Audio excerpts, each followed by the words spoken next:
কি বন্ধুরা সবাই কেমন আছো? আশা করছি ভালোই আছো। বর্তমান পরিস্থিতির সবথেকে গুরুত্বপূর্ণ খবর যেটা আসছে সেটা হলো ফ্রি ফায়ার সহ আরও 54 অ্যাপস যেটা ইন্ডিয়ান গভর্নমেন্ট ব্যান্ড করে দিয়েছে।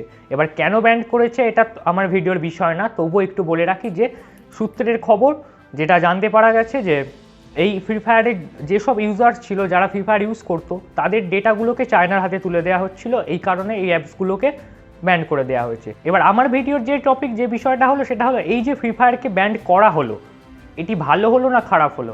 যদি প্রথম পয়েন্ট দিয়ে বলি যে চায়নার হাতে ডেটা তুলে দিচ্ছিল তবে এই দিক থেকে ভালো হয়েছে, বাট এটা বাদ দিয়ে দেখো কোনো ঘটনা ঘটার পিছনে দুটো কারণই থাকে, একটা ভালো একটা খারাপ। এবার যদি আমি খারাপ কারণগুলোকে বলি তবে খারাপ কারণ হলো দেখো এই ফ্রি ফায়ার গেমটার উপর বেস করে কিন্তু ইউটিউবে অনেক ক্রিয়েটার ছিল যারা গেম খেলে অনেক পয়সা ইনকাম করতো তাদের ভিডিও আপলোড করে, মানে কি বলবো পরিবারের রুটি রোজগার হতো। বাট এই গেমটি ব্যান্ড হয়ে যাওয়ার ফলে কিন্তু তাদের উপর অনেকটা প্রভাব পড়বে। আর দ্বিতীয়ত এই ব্যান্ড হওয়ার ফলে কিন্তু অনেক ছেলে বা অনেক ইউজার্স যারা হয়তো এই ফ্রি ফায়ারটাকে নিজেকে এন্টারটেন করার জন্য খেলতো, এন্টারটেন পারপাসে খেলতো, তাদেরও প্রবলেম হবে। কারণ দেখুন গেম মানে কিন্তু আমাদের এন্টারটেন করার একটা জিনিস। এবার আমি যখন ফ্রি টাইমে একটু গেম খেলছি মানে কি আমি আমার মাইন্ডকে ফ্রেশ করছি, তার মানে আমি নিজেকে খুশি রাখতে পারছি। আর এই খুশি রাখার জন্য তুমি যা খুশি করতে পারো, তবে নেশা তৈরি করে ফেলাটা আলাদা বিষয়। বাট তুমি যদি নিজেকে খুশি করার জন্য ফ্রি ফায়ার খেলতে, তবে এটা খুবই খারাপ হয়েছে তোমার জন্য যে গেমটা ব্যান্ড হয়ে গেছে। যখন পাবজি ব্যান্ড হয়েছিল তখনও একই ঘটনা ঘটেছিল, আর তখন কিন্তু ফ্রি ফায়ার ইউজাররা খুব হ্যাপি হয়েছিল। বাট এখন ফ্রি ফায়ার ব্যান্ড হয়ে গেছে, এর জন্য কিন্তু পাবজি ইউজাররা খুব হ্যাপি হচ্ছে। বাট এতে হ্যাপি হওয়ার কিছু নেই, প্রত্যেকটা জিনিসেরই খারাপ এবং ভালো দিক থাকে। এবার যদি বলি আমি ভালো দিকের কথা তবে বলবো দেখো প্রথমত যে একটা অ্যাপ যেখানে বর্তমান সময় তুমি আমি একটা বাস্তব একটা সত্যি কথা সবাই জানে যে এই গেমটার প্রতি অনেক ছেলে আসক্ত হয়ে পড়ছিল, অনেক মেয়ে আসক্ত হয়ে পড়ছিল, এবং যার ফলে কিন্তু প্রত্যেকটা ইউজারদের মধ্যে প্রত্যেকটা মানুষের মধ্যে একটা এফেক্ট পড়ছিল। কারণ আমরা আজকালকার সময় বেশিরভাগ মানুষ এই ফোনের মধ্যে এই ছোট স্ক্রিনটার মধ্যে বন্দি হয়ে পড়েছি, আর এই কারণে আমরা ওই গেমগুলোকে নিজেদের নেশা পরিণত করে ফেলছিলাম।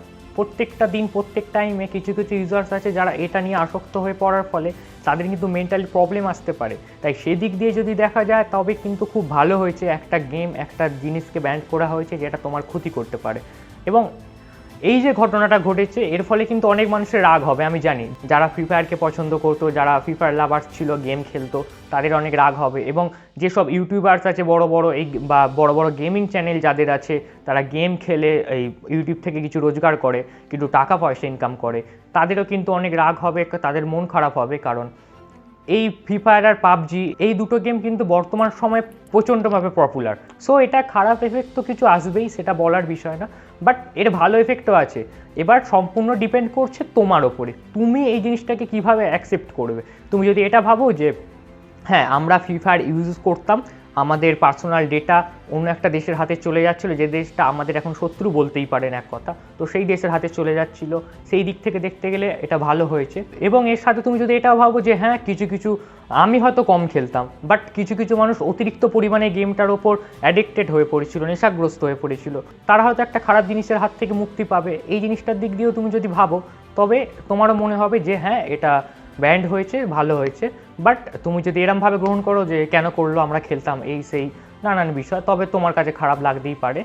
তো আমি আগেই বললাম প্রত্যেকটা জিনিসের ভালো দিক এবং খারাপ দিক দুটোই আছে। তুমি তোমার পয়েন্ট অফ ভিউ দিয়ে যেটাকে অ্যাকসেপ্ট করবে সেটাই হবে তোমার কাছে গুরুত্বপূর্ণ। তুমি যদি আমার ওপিনিয়ন জিজ্ঞেস করো যে আমার কি মনে হয় এটা করে ভালো হয়েছে না খারাপ হয়েছে, তবে আমি বলবো ভালো হয়েছে। দেখো তোমরা রাগ করো আর যাই করো, আমি বলবো ভালো হয়েছে। কারণ আমাদের মানুষদের আমাদের পার্সোনাল ডেটা যদি অন্য কোনো দেশের হাতে চলে যায় সেটা আমাদের দেশের জন্য ক্ষতিকর, আমাদের জন্য ক্ষতিকর, তাই সেটা একদমই উচিত না। আর আমি যে বললাম ওই নেশার ব্যাপারটা, যে গেমের প্রতি অনেক আসক্ত হয়ে পড়ছিল কিছু কিছু বাচ্চারা, কিছু কিছু মানে কি বলবো ইয়ং জেনারেশন, তো এটা একদিক দিয়ে ভালোই হয়েছে। আর যদি ইউটিউবার্সদের কথা বলা হয়, যদি বলা হয় যেসব গেমিং চ্যানেলগুলো আছে তাদের তো দেখো অনেক গেম আছে, মাইনক্রাফট আছে, এরম অনেক অনেক পপুলার গেম আছে যারা সেগুলি গেম খেলে ভিডিও আপলোড করতেই পারে। তো একটা গেমের জন্য কিছু সেরকম এফেক্ট পড়বে না, এফেক্ট অবশ্যই পড়বে, আমি বলছি না একদমই এফেক্ট পড়বে না, বাট আমার মনে হয় না খুব একটা বড়সড় এফেক্ট পড়বে বলে। কারণ দেখো পাবজি যখন ব্যান্ড হয়েছিল সবাই এক কথা বলতো যে পাবজি ব্যান্ড হয়ে গেছে, ভারত সরকারকে সবাই অনেক কিছু বলতো, যখন টিকটক ব্যান্ড হয়ে গেছে তখন সরকারকে সবাই অনেক কথা বলিয়েছে, অনেক কথা শুনিয়েছে। বাট সরকার যেটা করে সেটা আমাদের ভালোর জন্যই করে, এই দেশের জনগণের ভালোর জন্যই করে। তো অবশ্যই এর কিছু ভালো দিক আছেই, তবেই এটা ব্যান্ড করা হয়েছে। যাই হোক, আশা করি আমার কথাগুলো বোঝা গেল। আজকের ভিডিওটা এতটাই। ভালো লাগলে অবশ্যই লাইক, কমেন্ট এবং শেয়ার করতে ভুলো না। তুমি যদি আমার চ্যানেলে নতুন হয়ে থাকো অবশ্যই চ্যানেলটিকে সাবস্ক্রাইব করে দিও। আবার দেখা হবে পরের ভিডিওতে। Good bye.